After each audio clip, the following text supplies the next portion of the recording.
1773 ईस्वी का regulating act. इस एक्ट के द्वारा बंगाल के गवर्नर जनरल को बंगाल का गवर्नर जनरल पद नाम दिया गया। इस अधिनियम द्वारा बंगाल के गवर्नर जो गवर्नर था उसका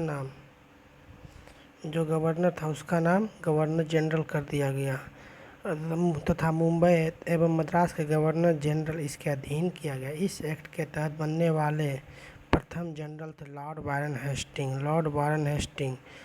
वारन हेस्टिंग जो थे 1773 ईस्वी के रेगुलेटिंग एक्ट के तहत बंगाल का प्रथम गवर्नर जनरल था। बंगाल का प्रथम गवर्नर जनरल लॉर्ड वारन हेस्टिंग था।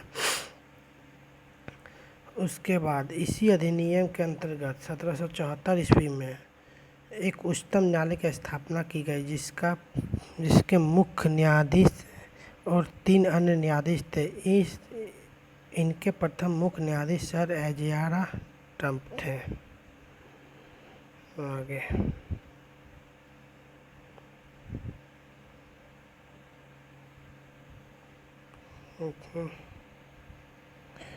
फिर 1909 ईस्वी का भारत परिषद अधिनियम 1909 ईस्वी का भारत परिषद अधिनियम, जिसको मार्ले मिंटो सुधार भी कहा जाता है, पहली बार मुस्लिम समुदाय के लिए पृथक प्रतिनिधित्व का प्रबंध किया गया। इसलिए इस प्रकार इस अधिनियम ने सांप्रदायिक को वैधानिकता प्रदान की और लॉर्ड मिंटो को सांप्रदायिक निर्वाचन का जनक कहा जाता है। 1909 ईस्वी में लॉर्ड मॉर्ले इंग्लैंड में भारत के राज सचिव थे और लॉर्ड मिंटो भारत का वायसराय थे। प्रांतों में द्वैध शासन के जनक लियोनस स्कॉटियस को कहा जाता है। प्रांतों में द्वैध शासन के जनक लियोनस स्कॉटियस थे। आगे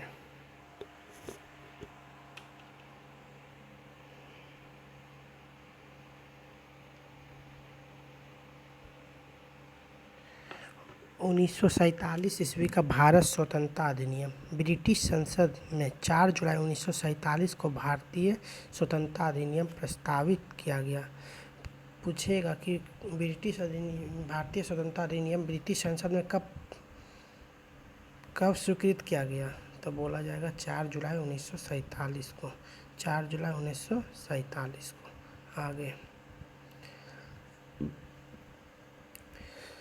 कैबिनेट मिशन की स्थितियों के आधार पर भारतीय संविधान का निर्माण करने वाली संविधान सभा का गठन जुलाई 1946 में किया गया। संविधान सभा का गठन कब किया गया? जुलाई 1946 में।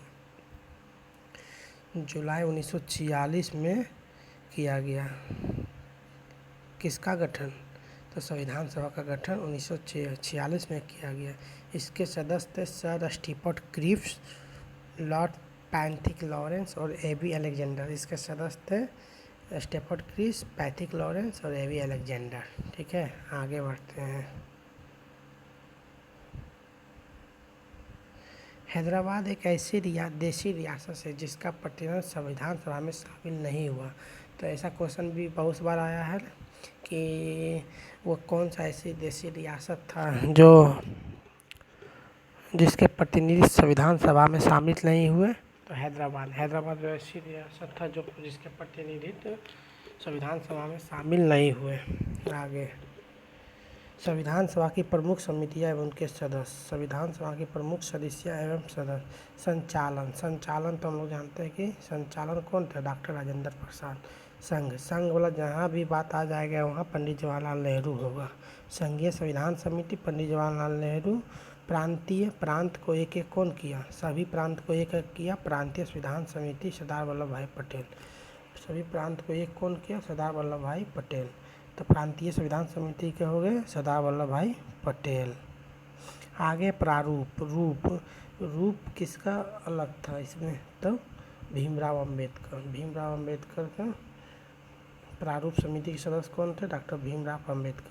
और संघ, फिर बोले संघ आ गया है, संघ शक्ति समिति तो पंडित जवाहरलाल नेहरू। तो एक बार फिर से संचालन समिति डॉक्टर राजेंद्र बाबू।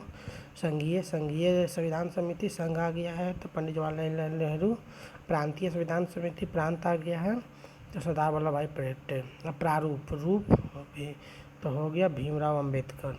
संघ शक्ति समिति, संघ शक्ति समिति कौन थे? पंडित जवाहरलाल नेहरू। आगे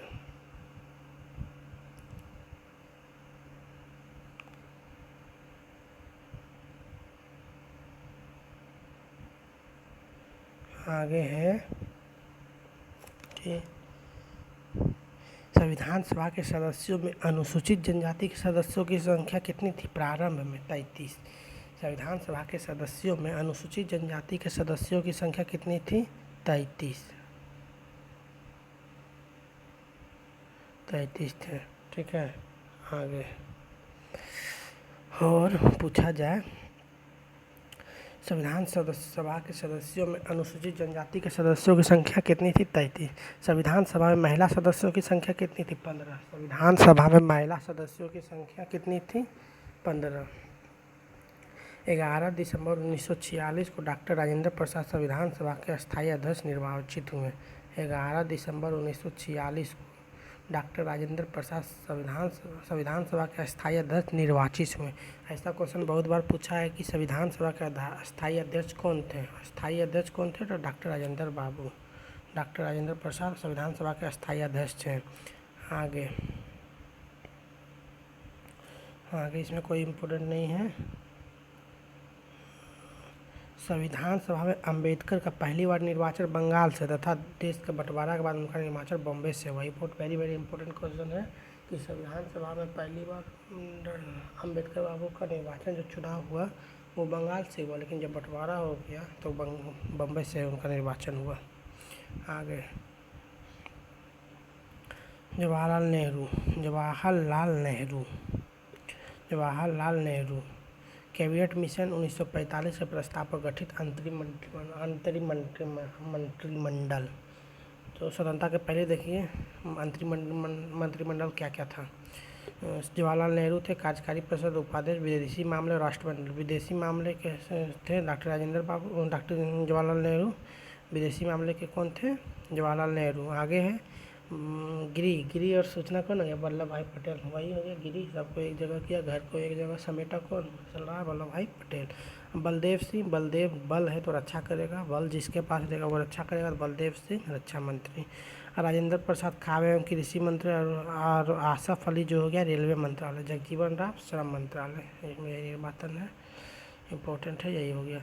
और स्वतंत्र भारत का पहला मंत्रिमंडल जो 1947 में बना उसका क्या क्या होगा?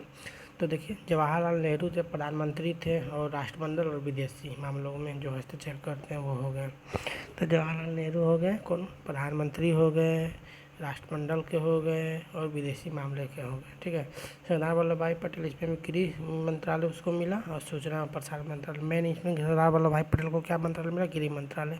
डॉक्टर राजेंद्र प्रसाद को वहाँ भी खाद्य मंत्री था, यहाँ भी खाद्य एवं कृषि मंत्री है। मौलाना कलाम आज़ाद, कलम जो रहेगा वो शिक्षा का प्रतीक रहेगा, तो मौलाना कलाम आज़ाद को शिक्षा मंत्रालय मिला। जॉन मथाई को रेलवे मिला, रेल मंत्रालय। और बी आर अम्बेडकर को विधि, क्योंकि संविधान में विधि का कार्यभार भी डॉक्टर अम्बेडकर बाबू को सौंपा गया, तो विधि मंत्रालय, इसलिए डॉक्टर अम्बेडकर को जगजीवन राम। जग में आए हैं तो श्रम मेहनत करना ही पड़ेगा, तो राम सब मेहनत किए, तो जगजीवन राम श्रम मंत्रालय।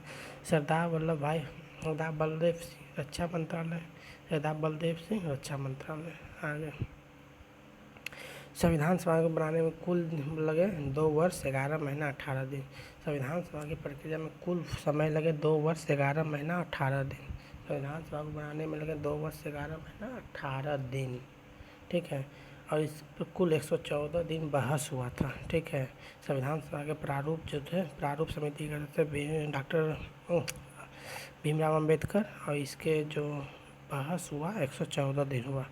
संविधान निर्माण कार्य कुल मिलाकर 63,96,729 मोटा मोटी 64 लाख रुपया खर्चा हुआ था बनाने में। संविधान को जब 26 नवंबर 1949 ईस्वी को संविधान सभा द्वारा पारित किया गया, तब इनमें कुल 22 भाग थे, 395 अनुच्छेद थे और 8 अनुसूचियाँ थीं। सबसे पहले संविधान जब बनाया गया 26 नवंबर 1949 को, तो उसमें कितने भाग थे? उनमें कुल 22 भाग थे, जो अभी भी 22 भाग हैं। 395 अनुच्छेद जो अभी भी 395 अनुच्छेद है। 8 अनुसूचियाँ उस समय थी, लेकिन अभी 12 अनुसूचियाँ सब मिला के है, ठीक है। वर्तमान समय में संविधान, हाँ देखिए लिखा भी हुआ है, वर्तमान समय में संविधान में 22 भाग, 395 अनुच्छेद और 12 अनुसूचियाँ हैं। आगे, संविधान सभा का अंतिम बैठक 24 जनवरी 1950 को हुआ। संविधान सभा का अंतिम बैठक 24 जनवरी 1950 को हुआ। उसी दिन संविधान सभा के द्वारा डॉक्टर राजेंद्र प्रसाद को भारत का प्रथम राष्ट्रपति चुना गया। संविधान सभा 26 जनवरी 1950 से 1951-52 में हुए आम चुनाव में बनने वाली नई संसद का निर्माण भारत के अंतिम संसद के रूप में किया गया। संविधान द्वारा भारत किए गए कुछ कार्य। 1949 में राष्ट्रमंडल में एंट्री किया। संविधान सभा द्वारा कुछ किया गया इम्पोर्टेंट काम जो है, कार्य जो है, 1949 में राष्ट्रमंडल में एंट्री किया। आगे, इसने 22 जुलाई 1947 को राष्ट्रीय ध्वज को अपनाया। कब राष्ट्रीय ध्वज को कब अपनाया? 22 जुलाई 1947 को इन्होंने राष्ट्रीय ध्वज को अपनाया। 22 जुलाई 1947 को संविधान सभा ने राष्ट्रीय ध्वज को कब अपनाया? 22 जुलाई 1947 को, जब इलेक्शन नहीं हुआ था, उसमें आम चुनाव नहीं हुआ था, उससे पहले संविधान सभा का कार्य था जो करना था, तो 22 जुलाई 1947 को अपनाया, ठीक है। आगे, इसने 24 जनवरी 1950 को राष्ट्रगान अपनाया और 26 जनवरी 1950 को राष्ट्रीय गीत देखते हैं, जब गीत गाता है ना सब लोग तो छन छन करने लगता है, तो इसे याद रखिए कि 26 जनवरी 1950 को, ठीक है। आगे देखिए बहुत इम्पोर्टेंट है यहाँ पे, संविधान के 42वें संविधान संशोधन 1946 के द्वारा संशोधित है। इसमें समाजवादी, पंथनिरपेक्ष और लोकतंत्रात्मक गणराज्य बनाने शब्द जोड़ा गया। 42वें संविधान संशोधन 1946 के तहत संविधान को में 3 शब्द जोड़ा गया। कौन कौन? समाजवादी, पंथनिरपेक्ष, लोकतंत्रात्मक। समाजवादी, पंथनिरपेक्ष और लोकतंत्रात्मक शब्द जोड़ा गया, ठीक है। आगे, संविधान की प्रस्तावना को संविधान की कुंजी कहा जाता है। संविधान की प्रस्तावना को संविधान की कुंजी कहा जाता है। 42वें संविधान संशोधन 1946 के द्वारा इसमें समाजवादी, पंथनिरपेक्ष और राष्ट्र की अखंडता शब्द जोड़े गए। तो कौन से संविधान के तहत राष्ट्र में 3 शब्द जोड़े गए? 42वें संविधान संशोधन के तहत, ठीक है। 42वें संविधान संशोधन के तहत राष्ट्र के 3 शब्द जोड़े गए। कौन कौन? 1976 में जो हुआ, समाजवादी, पंथनिरपेक्ष और राष्ट्र की अखंडता। आगे, भारत के संविधान की प्रस्तावना में 3 प्रकार का न्याय, सामाजिक, आर्थिक और राजनीतिक। 3 प्रकार का न्याय कौन कौन हो गया? सामाजिक, जो समाज में रहता है वो, राजनीतिक और आर्थिक। 5 प्रकार की स्वतंत्रता, विचार की स्वतंत्रता, अभिव्यक्ति की स्वतंत्रता, धर्म की स्वतंत्रता, विश्वास की स्वतंत्रता, उपासना की स्वतंत्रता। और 2 प्रकार की समानता, प्रतिष्ठा एवं अवसर। भारत का संविधान विश्व का सबसे बड़ा लिखित संविधान एवं सर्वाधिक व्यापक संविधान है। यह अंशतः कठोर और अंशतः लचीला है। लिखित संविधान की अवधारणा फ्रांस की देन है। आगे, भारत के संविधान में संघीय शासन शब्द का प्रयोग कहीं भी नहीं किया गया है। संविधान में भारत के राज्यों का संघ कहा गया है, ठीक है। संविधान में भारत को क्या कहा गया है? राज्यों का संघ। आगे, संयुक्त राज्य अमेरिका। संयुक्त राज्य अमेरिका से क्या क्या लिया गया है? मौलिक अधिकार लिया गया है, न्यायिक पुनरावलोकन गया है, संविधान की सर्वोच्चता लिया गया है, ठीक है। मौलिक अधिकार इम्पोर्टेंट है, कहाँ से लिया गया है? अमेरिका से। मौलिक अधिकार इम्पोर्टेंट है, कहाँ से लिया गया? अमेरिका से। आगे है इसमें संविधान की सर्वोच्चता। संविधान की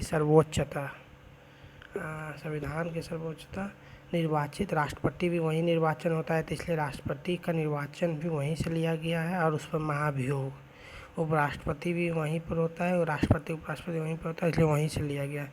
उच्चतम एवं उच्च न्यायालयों की न्यायाधीशों के हटाने की विधि एवं वित्तीय आपात, ठीक है। उच्चतम एवं उच्च न्यायालयों के न्यायाधीशों के हटाने की विधि एवं वित्तीय आपात कहाँ से लिया गया है? पैसा वाला कंट्री कौन? अमेरिका, तो वहीं से भी कौन लिया गया है? फाइनेंशियल इमरजेंसी, वित्तीय आपात जो है लिया गया अमेरिका से। आगे, आगे है ब्रिटेन। ब्रिटेन से वेरी इंपॉर्टेंट है संसाधनों शासन प्रणाली। जो हम लोग का शासन प्रणाली है संसदात्मक है, जो ब्रिटेन से लिया गया। क्यों लिया? क्योंकि ब्रिटेन का ही शासन सबसे ज़्यादा दिन तक रहा, तो उसी का शासन व्यवस्था यहाँ पर आ गया। तो ब्रिटेन से क्या लिया गया? संसदात्मक शासन प्रणाली। एकल नागरिकता, ब्रिटेन में भी एक ही लोग नागरिकता होता है कि वह ब्रिटेनी है। तो हम लोग का भी एक ही नागरिकता होगा, भारतीय। एवं विधि निर्माण प्रक्रिया, ठीक है, विधि निर्माण प्रक्रिया। आगे आयरलैंड। आयरलैंड से इम्पोर्टेंट है नीति निर्देशक सिद्धांत। नीति निर्देशक सिद्धांत कहाँ से लिया गया? आयरलैंड से। नीति निर्देशक सिद्धांत आयरलैंड से लिया गया है। आगे है कि कला, विज्ञान व समाज सेवा इत्यादि क्षेत्र में ख्याति प्राप्त व्यक्तियों का मनोनयन राज्यसभा में जो होता है वो भी आयरलैंड से।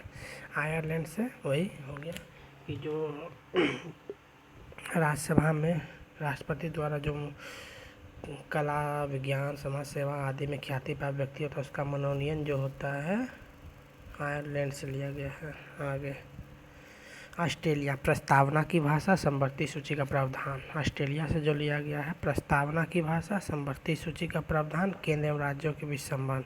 समवर्ती सूची आ गया तो ऑस्ट्रेलिया आ जाएगा, समवर्ती सूची आ जाएगा तो केंद्र और राज्य के बीच संबंध भी आ जाएगा, जो ऑस्ट्रेलिया से लिया गया है। ठीक है, केंद्र और राज्य के बीच समवर्तियों का विभाजन और समवर्ती सूची का प्रावधान। आगे है जर्मनी। जर्मनी से है जो आपातकाल के दौरान जो राष्ट्रपति को मौलिक अधिकार संबंधित शक्तियाँ जो हैं जर्मनी से लिया गया। कनाडा। संघात्मक शासन संघात्मक विशेषता अवशिष्ट शक्तियाँ केंद्र के पास। संघात्मक शासन संघात्मक विशेषता अवशिष्ट संख्या केंद्र के पास। कहाँ से लिया गया? कनाडा।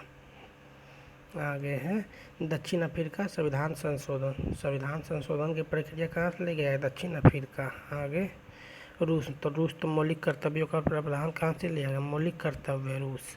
जापान। विधि द्वारा स्थापित प्रक्रिया।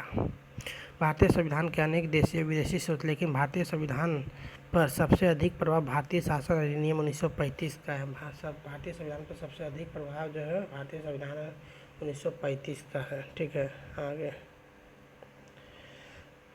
भारतीय संविधान की अनुसूची।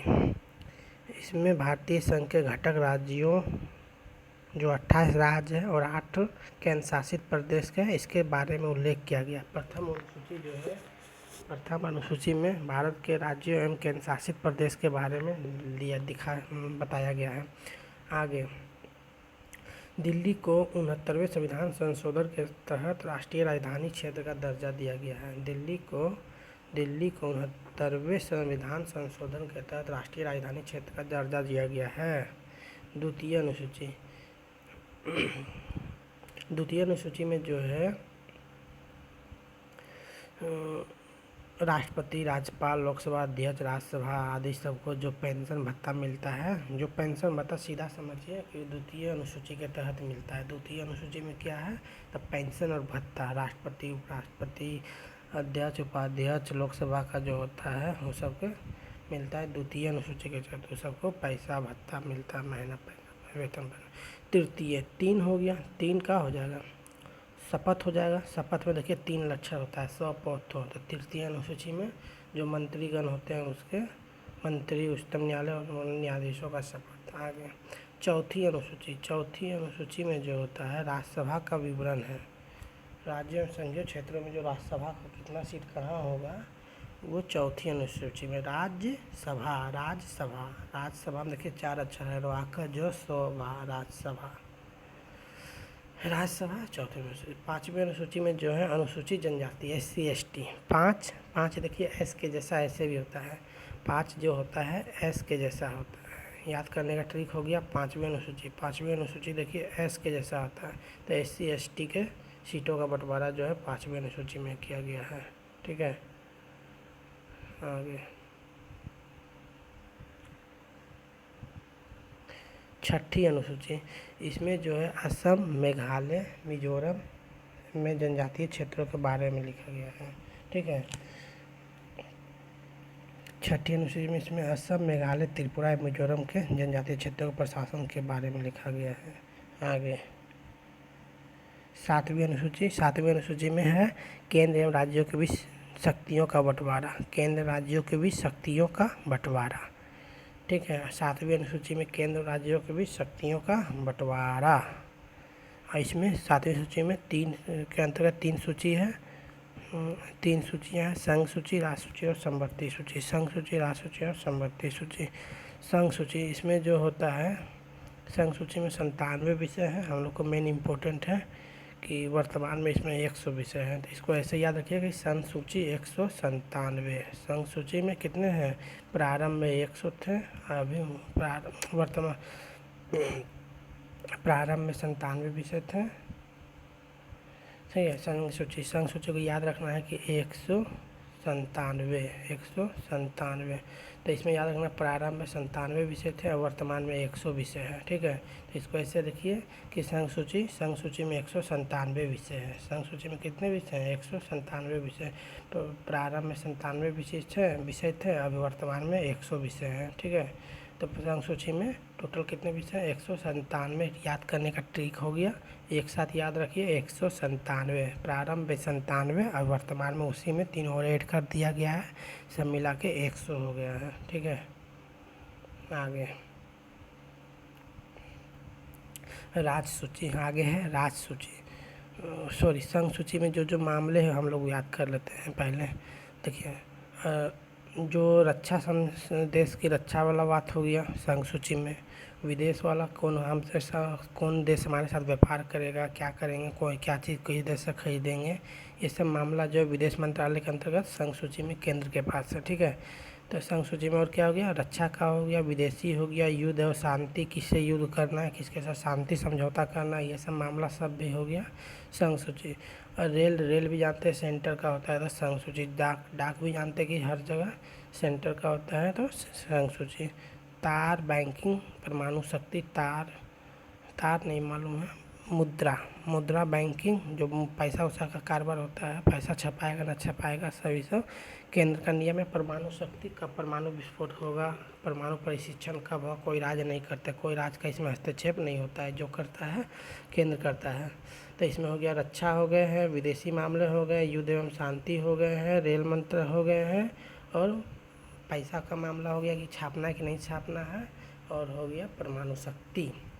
आगे आप लोगों के लिए है राष्ट्र सूची। राष्ट्र सूची में ऐसा याद रखिए कि पहले जो आता है 61 आता है। हम लोग पहले जानते हैं कि 61-62 होता है कुछ, ऐसे हम लोग को याद करना है कि पहले 61 उसके बाद 62। तो या हमको 62 नहीं याद रखना है, हम लोग को 66 याद रखना है। 61, 66, 61 क्या, 61 और 66, 61, 66। ठीक है, तो याद रखना है कि प्रारंभ में इसमें 61 विषय थे, 61, 66, सॉरी, याद रखना है इसमें अभी जो है 61 विषय है, अब प्रारंभ में इसमें 66 विषय थे, तो 61, 66। इसमें कितने विषय हैं? वर्तमान में 61 विषय हैं और प्रारंभ में इसमें 66 विषय थे। आगे इसमें कौन कौन से मामले आएंगे राष्ट्र सूची के अंतर्गत? तो राज्य का शासन व्यवस्था जो होगा, चोरी डकैती, सब राज्य का मामला है, तो क्या हुआ उससे। आगे पुलिस, जेल, स्थानीय प्रशासन जो हो गया, कृषि, जन स्वास्थ्य, यही सब इम्पोर्टेंट है। समवर्ती सूची में जो हो गया टोटल विषय होते हैं वर्तमान में 52, अब पहले 47 थे। ठीक है, तो इसको याद रखना है 52, 47, याद रखना है 52, 47। तो समवर्ती सूची में वर्तमान में कितने विषय हैं? 52, और वर्तमान प्रारंभ में इसमें 47 विषय थे। ठीक है, इसमें कौन कौन से विषय हो जाएंगे? मेन इम्पोर्टेंट है कानून एवं फौजदारी कानून, विवाह, तलाक, शिक्षा, आर्थिक नियोजन याद रखिएगा, बहुत सारे एग्जाम में पूछा है किसमें। आर्थिक नियोजन, बिजली, समाचार पत्र और श्रमिक संघवन। ठीक है, आर्थिक नियोजन, बिजली, समाचार पत्र, श्रमिक संघवन, ये सब किसमें? समवर्ती सूची में। दोनों का हाथ ही चलेगा, लेकिन बाद में जो मामला होगा वो सेंटर का इसमें इम्पोर्टेंट होगा। आगे 8वीं अनुसूची, इसमें भारत की 22 भाषाओं का उल्लेख है। 8वीं अनुसूची में 22 भाषाओं का उल्लेख है। ठीक है, इसमें मूल रूप से 8वीं अनुसूची में प्रारंभ में 14 भाषाएं थी। 1967 ईस्वी में 21वां संशोधन के द्वारा सिंधी को सिंधी को 1967 में 21वां संविधान संशोधन के द्वारा सिंधी को 1992 ईस्वी में 71वां संविधान के द्वारा कोंकणी, मणिपुरी और नेपाली को जोड़ा गया। ठीक है, 1992 में 71वां संविधान संशोधन के तहत कोंकणी, मणिपुरी और नेपाली को इसमें जोड़ा गया। और लास्ट में इसमें 2003 में 92वां संविधान संशोधन जब हुआ तो मैथिली, बोडो, डोगरी, संथाली को 8वीं अनुसूची में शामिल किया गया है। तो याद रखना है, प्रारंभ में इसमें 14 भाषा थी और 1967 में 21वां संविधान संशोधन हुआ। 1967 में जब 21वां संविधान संशोधन हुआ तो मात्र सिंधी को जोड़ा गया। और 1992 में 71वां संविधान संशोधन हुआ तो उसमें मणिपुरी, कोंकणी और नेपाली को जोड़ा गया। और उसके बाद 2003 में 92वां संविधान संशोधन हुआ था, इसमें संथाली, डोगरी, बोडो और मैथिली को जोड़ा गया। आगे 9वीं अनुसूची, संविधान की यह अनुसूची प्रथम संविधान के द्वारा इसके अंतर्गत 9वीं अनुसूची में हम लोग को इम्पोर्टेंट है कि संपत्ति का अधिग्रहण के विधियों का उल्लेख किया गया है। ठीक है, संपत्ति का अधिकार जो था मौलिक अधिकार, इसमें हटा के इसमें कानूनी अधिकार में शामिल किया गया था 9वीं अनुसूची में संपत्ति का अधिकार। ठीक है, आगे 10वीं अनुसूची 52वां संविधान संशोधन के द्वारा 1985 में हुआ। दल बदल के प्रावधानों का उल्लेख है। दल बदल के प्रावधानों का उल्लेख इसमें 10वीं अनुसूची में। आगे है 11वीं अनुसूची। 11वीं अनुसूची में हम लोग को याद रखना है कि 73वें संविधान संशोधन 1993 के द्वारा इसमें जोड़ा गया है, जिसमें पंचायती राज संस्थाओं के कार्यों करने का प्रावधान है। जिसमें 11वीं अनुसूची में जो है टोटल कितने विषय हैं? 29 विषय हैं। पंचायती राज से संबंधित 29 विषय हैं। किसमें? पंचायती राज में। कितनी अनुसूची है? तो हो जाएगा 11वीं अनुसूची में। आगे है 12वीं अनुसूची। यह उसी संविधान के 74वें संविधान संशोधन 1993 के द्वारा जोड़ा गया है। 73वें में तो हो गया 1993 में, और 74वां भी जो हुआ 1993 में हुआ। इसमें शहरी क्षेत्रों में स्थानीय स्वशासन का उल्लेख किया गया है। नगर निगम जो होता है कि वहाँ का कौन शासन व्यवस्था वहाँ का होगा। ठीक है, मेयर का या यही सब होता है, मेयर वेयर का। तो इसमें कुल कितने विषय हैं? 18 विषय हैं। ठीक है।